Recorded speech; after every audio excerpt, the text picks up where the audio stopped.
इस संसार का परम सत्य है, जो आया है वो जाएगा, जिसको जीवन मिला है उसकी मृत्यु भी तय है। लेकिन यदि किसी ने जन्म ही ना लिया हो तो क्या उसकी मृत्यु संभव है? एक पौराणिक कथा के अनुसार ऋषियों ने एक बार शिवजी से पूछा कि आपके पिता कौन है, तो उन्होंने कहा विष्णु। फिर ऋषियों ने पूछा कि आपके दादा कौन है, तो उन्होंने कहा ब्रह्मा। अब ऋषियों के मन में और अभिलाषा हुई, तो उन्होंने शिवजी से एक और प्रश्न किया कि आपके परदादा कौन है, तब उन्होंने कहा शिव।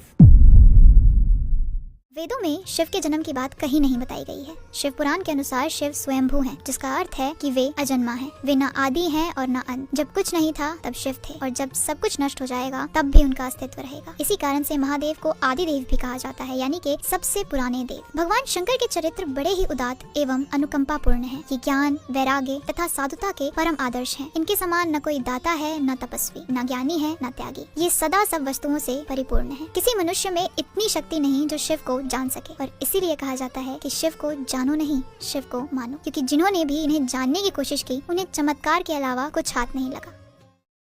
इतिहास में ऐसे कई वाक्य हुए हैं जहां शिव के होने का प्रमाण मिला है। जहां हिंदू धर्म के अनुसार आज भी शिव अपने परिवार समेत कैलाश पर विराजमान है, वहीं इस बात की पुष्टि नासा ने भी की है। जब नासा के वैज्ञानिकों को ये पता चला कि धरती पर एक ऐसा पर्वत है जो कि अजय है, यानी कि जिसके ऊपर आज तक कोई नहीं चढ़ पाया, तो इस खबर ने नासा के वैज्ञानिकों के मन में एक ऐसा कौतूहल जगाया कि वे अपनी टीम के साथ पहुँच गए कैलाश पर्वत के पास, ये जानने के लिए कि इस पर्वत पर आखिर ऐसा है क्या कि इसके शिखर तक आज तक कोई नहीं पहुँच पाया। जब उन्होंने इस पर्वत पर शोध किया तब उन्होंने कहा कि इस पर्वत के ऊपर कोई रहता है जो ये नहीं चाहता कि कोई भी इंसान ऊपर जाए। 2015 में जब नासा ने अपने सैटेलाइट कैलाश की ओर मोड़ दिए, तो उन्होंने कैलाश पर्वत के चोटी की कई तस्वीरें ली, और वो सारी तस्वीरें चौंका देने वाली थी। कैलाश की उन तस्वीरों में एक परछाई देखने को मिली जो ऐसी लगती है मानो कोई इस पर्वत की चोटी पर ध्यान मुद्रा में बैठा हो। सभी तस्वीरों में अजीब अजीब आकृतियां देखने को मिली जो देखने में भगवान शिव की तरह लगती है। इतने ऊंचे पर्वत पर इस तरह की परछाई और आकृतियों का नासा के पास भी कोई जवाब नहीं था। इसलिए जब नासा ने इन तस्वीरों को पब्लिश किया तो ये तुरंत दुनिया भर में वायरल हो गई, और सबका मानना था कि ये और कोई नहीं बल्कि कालों के काल महाकाल स्वयं है। शिव के होने का प्रमाण देते हुए एक और अद्भुत कहानी है जो कि है ब्रिटिश ऑफिसर कर्नल मार्टिन की। ब्रिटिशर्स ने हमारे देश पर तकरीबन 200 साल तक राज किया, और उन्होंने कभी भी हमारे बिलीव्स एंड ट्रेडिशंस की इज्जत नहीं की, बल्कि उन्होंने कई बार हमारे टेम्पल्स और मॉन्यूमेंट्स को तोड़कर हमारी आस्था को ठेस पहुंचाने की भी कोशिश की। लेकिन 1879 में एक ब्रिटिश ऑफिसर ने ये दावा किया कि उसने साक्षात महादेव को देखा, और उन्होंने उसकी जान भी बचाई। 1879 में अगर मालवा के लेफ्टिनेंट कर्नल मार्टिन अफगानिस्तान के साथ चल रही लड़ाई में ब्रिटिश आर्मी के लीडिंग ऑफिसर थे। अब क्योंकि लड़ाई की वजह से वो अपनी फैमिली से दूर थे, तो वो रेगुलरली अपनी वाइफ को अपनी सलामती के संदेश भेजा करते थे। लेकिन कुछ दिनों के बाद लेडी मार्टिन को संदेश मिलने बंद हो गए, जिसकी वजह से वो परेशान रहने लगी। कुछ दिन ऐसे ही बीते। फिर एक दिन जब लेडी मार्टिन घुड़सवारी करते हुए कहीं जा रही थी, तो उसने महादेव का बैजनाथ मंदिर देखा, जहाँ से कुछ पंडितों की पूजा करने की आवाज आ रही थी। उन मंत्रों की आवाज से आकर्षित होकर वो मंदिर के अंदर चली गई, और वहाँ जाके उसे पता लगा कि वो ब्राह्मण पंडित भगवान शिव की पूजा कर रहे थे। जब उन पंडितों का ध्यान परेशान लेडी मार्टिन की तरफ गया, तो उन्होंने उससे पूछा कि क्या बात है। तब लेडी मार्टिन ने पंडितों को सब बताया, और सब कुछ सुनने के बाद पंडितों ने लेडी मार्टिन को ये सुझाव दिया कि उसे भगवान शिव की पूजा करनी चाहिए, क्योंकि भोलेनाथ बहुत भोले हैं और वो अपने भक्तों की पुकार सदैव सुनते हैं। इसके बाद लेडी मार्टिन ने अपने पति को बचाने के लिए शिव जी के बीज मंत्र ओम नमः शिवाय का 11 दिन का लघु रुद्री अनुष्ठान चालू कर दिया। 11 दिन तक उसने अपने पति के सलामती की गुहार लगाई। उसने ये मन्नत भी मांगी कि अगर उसका पति सही सलामत घर वापस आ जाता है तो वो उस टेम्पल का नवीकरण करवाएगी। अनुष्ठान के आखिरी दिन एक मैसेंजर आया, और उसने लेडी मार्टिन को एक चिट्ठी दी जो कि उसके पति के द्वारा भेजी गई थी। उस चिट्ठी में कर्नल मार्टिन ने ये लिखा था कि अचानक से उसे और उसकी पूरी टीम को अफगानी पठान ने चारों ओर से घेर लिया था। वो पूरी तरह से अपने जीने की उम्मीद छोड़ बैठा था। लेकिन अचानक एक दिन एक योगी के भेष में कोई आया, जिसके लंबे बाल थे और हाथ में त्रिशूल था। उसे देखते ही सारे पठान भाग गए और हम सब की जान बच गई। मार्टिन ने कहा कि उस योगी ने मार्टिन से बात करते हुए ये बताया कि क्योंकि वो उसकी वाइफ के प्रेयर से खुश था, इसलिए वो वहाँ उन्हें बचाने आया। कुछ हफ्तों बाद जब कर्नल अपने घर वापस आया और अपनी पत्नी के साथ बैजनाथ मंदिर में दर्शन करने गया, तब वहाँ जाकर वो चौंक गया और शिवजी को देखकर ये कहने लगा कि ये तो वही योगी है जिसने मुझे बचाया था। इस वाक्य के बाद दोनों शिवजी के परम भक्त बन गए, और उन्होंने उस मंदिर को अच्छी तरह से रेनोवेट करवाया और इसके मेंटेनेंस के लिए पैसे भी डोनेट किए। और बैजनाथ टेम्पल भारत का इकलौता ऐसा टेम्पल बना जिसे ब्रिटिशर्स द्वारा बनाया गया था। ऐसी ही अनेकों कहानियां हैं जो शिव के होने का प्रमाण देती है, लेकिन उन सब कहानियों का बखान एक ही वीडियो में करना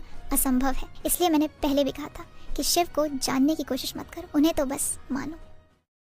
भगवान शिव के अनेकों नाम, अनेकों रूप हैं। कोई उन्हें उग्र कहता है तो कोई भोले, क्योंकि जितनी जल्दी शिव को क्रोध आता है उतनी ही जल्दी उनके अंदर प्रेम और करुण की भावनाएं भी उमड़ पड़ती हैं। उतनी ही जल्दी वो खुश भी हो जाते हैं। और इन्हें खुश करने का सबसे पावन वक्त माना गया है सावन के महीने को, जो भी चल भी रहा है। हिंदू धर्म के अनुसार सावन का महीना भगवान शिव को समर्पित है। शिव पुराण के अनुसार सावन मास में भगवान शिव माता पार्वती के साथ इस धरती पर निवास करते हैं। वैसे तो महादेव की उपासना कभी भी की जा सकती है, लेकिन सावन का महीना सबसे उत्तम वक्त माना जाता है इनकी उपासना के लिए। लेकिन ऐसा आखिर क्यों सावन का महीना महादेव को इतना प्रिय है, आइए जानते हैं। सबसे पहले तो कहा जाता है कि भगवान शिव ने इसी महीने में माँ सती का रूप माँ पार्वती से दोबारा शादी की थी, इसलिए उन्हें ये माँ बेहद प्रिय है। और दूसरी कथा जो सावन महीने की विशेषता बतलाती है वो है समुद्र मंथन की। क्षीर सागर में देवताओं और राक्षसों ने मिलकर अमृत की प्राप्ति के लिए समुद्र मंथन किया था। जब मंथन शुरू हुआ तो सबको आखिर उस अमृत की तलाश थी, जिसे पाने के लिए देवताओं और दानवों में होड़ मची हुई थी। ऐसे में दोनों ने परस्पर मंथन जारी रखा। इस मंथन में सबसे पहले कालकूट नामक विष, जिसे हलाहल कहा जाता है, वो निकला। विष निकलने के बाद 14 तरह के अद्भुत रत्न की प्राप्ति हुई, जिसमें सबसे अंत में अमृत निकला। कहा जाता है कि इस विष के गंध और निकल रही तीव्र ज्वाला से सभी देवता तथा राक्षस बेचैन होकर त्राहिमाम करने लगे। इसे कहीं फेंका नहीं जा सकता था, क्योंकि इसका तेज इतना था कि ये समस्त सृष्टि का विनाश कर सकता था। अब तक हुए इस मंथन में अमृत निकलना बाकी था। अब देवता और दानव दोनों को समझ नहीं आ रहा था कि इस विष हलाहल का क्या किया जाए। जब देवता और दानवों को कोई उपाय नजर नहीं आया तो वो सभी मिलकर देवों के देव महादेव के पास सहायता मांगने पहुंच गए। उन्होंने महादेव से कहा, महादेव, अब आप ही हम लोगों का कल्याण कर सकते हैं और इस मंथन से निकले विष का क्या उपाय किया जाए, इसे लेकर याचना करने लगे। महादेव ने देखा कि देवता और दानव इस हलाहल का कोई हल नहीं निकाल पा रहे हैं और इसे कहीं सृष्टि पर छोड़ा गया तो इस विष के द्वारा संपूर्ण सृष्टि का विनाश हो जाएगा। ना तो किसी राक्षस में इतनी क्षमता थी और ना ही देवों में से ग्रहण करने की ताकत। इसलिए स्वयं देवों के देव महादेव ने ही उस विष का प्याला उठाया तथा एक ही पल में संपूर्ण विष को मंद मंद मुस्काते हुए अपने कंठ में उतार लिया। कंठ तक आते आते भगवान महादेव का कंठ नीला पड़ने लगा। इसे देख माता पार्वती ने महादेव के कंठ पर फौरन हाथ रख दिया और उस विष को नीचे उतरने से रोक लिया, जिसकी वजह से वह विष महादेव के कंठ में ही स्थिर यानी रुक गया। इस विष का प्रभाव इतना ज्यादा था कि महादेव का कंठ नीला पड़ गया। तब से महादेव को नीलकंठ महादेव के नाम से भी जाना जाता है। और क्योंकि सावन के महीने में सबसे अधिक वर्षा होती है, जो इस विष से निकल रही गर्मी को शांत करने में मदद करती है, इसीलिए भगवान शिव को ये महीना सबसे अधिक प्रिय है। इस महीने में जो सच्चे दिल से इन पे जल चढ़ाता है, महादेव अपनी असीम कृपा उस पर बरसा देते हैं। और इस बार तो लगभग 19 सालों के बाद ऐसा अनोखा संयोग आया है कि सावन का महीना एक नहीं बल्कि 2 महीनों का है और इसकी वजह सावन में पड़ रहे मलमास को बताया जा रहा है। इसी कारण से इस बार शिव के साथ साथ श्री हरि की कृपा भी सब पर खूब बरसेगी। तो आइए साथ मिलके इस सावन शिव की उपासना करते हैं और उनकी असीम कृपा प्राप्त करते हैं।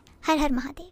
आशा करती हूँ आप लोगों को ये वीडियो पसंद आई होगी। ऐसी वीडियोस बनाने में स्क्रिप्टिंग के रिसर्च से लेकर शूट और एडिट तक वाकई बहुत मेहनत लगती है। तो हमें बहुत अच्छा लगेगा अगर आप हमारी इस मेहनत को सराहते हैं और इस वीडियो को लाइक करते हैं। तो अगर ये वीडियो आपको पसंद नहीं आई है तो आप डिसलाइक भी कर सकते हैं।